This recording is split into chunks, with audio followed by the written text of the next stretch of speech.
First person singular, views expressed, and the music choice are those of the writer. The late Olga Cossi said, "Give him another chance." We have a grandson named Dom who is 6 feet tall and still manages to get his foot in his mouth. To put it bluntly, he is a klutz, but an affable one. When we took him on a fishing trip to Oregon a few years ago, our daughter spent a lot of time teaching him the fine art of the sport. In spite of her patient efforts, his line was always snagged.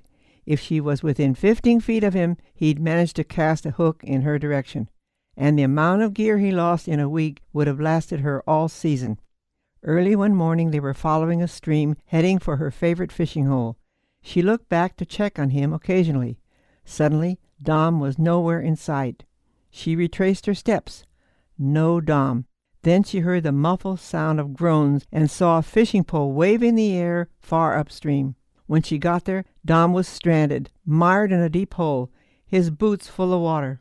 But he had a sheepish grin on his face. His baited pole was intact. He had been keeping his eye on it instead of where he was going, so he didn't see the hole. It took some doing before she managed to get him out. No, Dom never caught a fish that trip. Eventually, when he did, it was an occasion worth celebrating. Every family deserves to have a klutz. Dom is our favorite.